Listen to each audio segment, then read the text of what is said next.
आपको तैयारी करने के अंदर आपको आसानी रहेगी। यही चीज आती है कंपटीशन के अंदर। आप जब एग्जाम के अंदर बैठोगे, सब चीज आओगे, आप चाहे ऑफिस में जाओगे, चाहे कहीं बड़े पदों पे चले जाओगे, ये चीज उठ के सामने आती है आपको। लेकिन यहाँ पे तो अपन ध्यान देते नहीं है, लेकिन वहां पे जाकर फिर अपन देखते हैं यार ये चीज तो मैं उसी समय पढ़ सकता था, तो उसको आज ही पढ़ लो ना। अपने परसेंटेज आज ही इतने बना लोगे, आपको कई परसेंटेज बेस के ऊपर कोई बाहर नहीं निकाल सके, नहीं है। अगर आज ही आप अपनी तैयारी मजबूत रहेगी, आप अपनी पढ़ाई मजबूती से करोगे, तो उसका बेनिफिट आपको आगे वाले कंपटीशन के अंदर होएगा। देखते हैं सब कंपटीशन देने वाले 9वीं 10वीं की क्लासे पर वो बुकें पढ़ते रहते हैं मैथमेटिक्स की, साइंस की, सामाजिक की। अगर आप उसी को उसी समय ध्यान से मन लगा के पढ़ लोगे तो आपके लिए तो प्लस पॉइंट हो गया, नहीं है। तो आपको निर्धारित करना है कि आप अपने भविष्य को किस तरफ ले जाना चाहते हैं, आप राष्ट्र निर्माण के लिए अपना योगदान किस प्रकार से देना चाहते हैं, या आप केवल बातें ही करना चाहते हैं। राष्ट्र निर्माण के लिए अगर वास्तव में आप देशभक्त हो, राष्ट्र निर्माण के लिए कुछ करने की इच्छा है, तो आप पहले अपना वो कर्तव्य पूर्ण करें जो अभी आपको सौंपा गया है। आपका मेन कर्तव्य आपका पढ़ाई है, डिसिप्लिन है, टीचरों का आदर है, अपने पहनने का, कपड़े पहनने का, उठने का, बैठने का सलीका है। शिक्षा क्या है?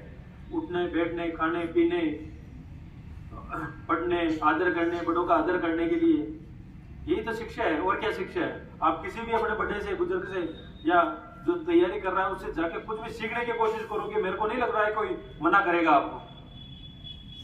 अगर आप में अगर शिक्षक आपको कुछ जानने की इच्छा होगी, हर कोई या कोई ना कोई बताने की कोशिश करेगा। उसके पास ज्ञान होएगा तो वो बताएगा, नहीं होएगा तो दूसरे दिन पता करके आपको बताएगा। लेकिन आपके अंदर वो सोच होनी चाहिए। कई बार देखते हैं कि जब एग्जाम टाइम आ जाता है तो बच्चे स्कूल छोड़ के घर पे बैठ जाते हैं, और ना तो घर पे पढ़ाई करते हैं ना स्कूल में पढ़ाई करते हैं। उससे और ज्यादा आलसी हो जाते हैं। आपको अपना टाइम टेबल निर्धारित करना पड़ेगा कि ये इतना टाइम है, ये इतने टाइम तो मेरे को एकाग्र से होकर पढ़ाई करनी ही करनी है। ये एग्जाम टाइम आ गया, इससे पहले मेरा हर एक व्यक्ति को पढ़ने के लिए, कुछ बड़े पद पे पहुंचने के लिए वही 24 घंटे मिलते हैं। क्यों कोई बच्चा आगे चला जाता है, कोई पीछे रह जाता है? तो आपको एक स्ट्रेटजी बनानी पड़ेगी पढ़ने की, कि किस प्रकार से आप पढ़ाई करते हो, आपका पढ़ने का तरीका क्या है, आप कितने घंटे पढ़ाई कर रहे हो, आपको नींद आ रही है, आप किताब खोल के बैठे हो, तो उस पढ़ने का वो औचित्य ही नहीं है। आपको पढ़ाई करनी है कि इस प्रकार से पढ़ाई करो कि जितनी देर तक आप पढ़ाई कर रहे हो वो आपके दिमाग के अंदर पूरी तरीके से शामिल हो। आपको पढ़ाई की एक स्ट्रेटजी बनानी चाहिए कि कोई भी लेसन है, आज टीचर पढ़ाने वाला है, उसको मैं पहले से पढ़ के चला जाऊं। टीचर पढ़ा रहा है, उसको उस समय पढ़ लिया, शाम को आके एक बार और रिवीजन कर लिया, काफी है, सफिशिएंट है, मेरा मानना है। 3 बार आप अगर एक लेसन को पढ़ लेते हो, एक प्रश्नावली को कर लेते हो, तो मेरे को नहीं लग रहा है कि आपको वार्षिक परीक्षा के अंदर बढ़िया से बढ़िया नंबर लाने से कोई रोक सकता है। आपका भविष्य उज्जवल हो जाएगा। आपको देखना है, हर चीज के अंदर अलग सोच के साथ में आपको आगे बढ़ना है। आप किस प्रकार से अपनी सोच अलग रखते हो, क्या नई रोज आप क्या नया सोच के नया कुछ करते हो। जो भी वैज्ञानिक बने, जो भी अलग अलग क्षेत्रों के अंदर आगे बढ़े, यहाँ पे भी इन्होंने काफी लोगों ने बनाया है, तो इनकी सोच अलग दर्शाती है कि इतने बच्चों का ही क्यों आया, ये मैक्सिमम बच्चों का आना चाहिए था, सबकी अलग सोच नजर आनी चाहिए थी।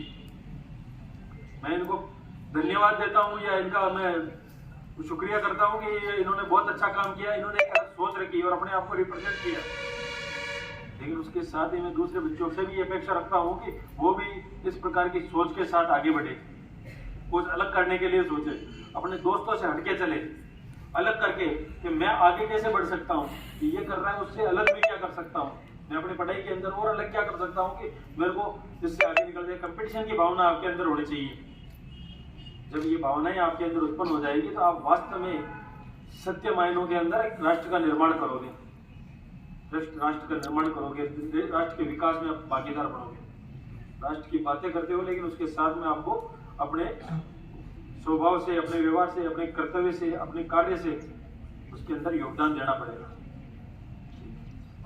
धन्यवाद। बहुत बहुत धन्यवाद सर।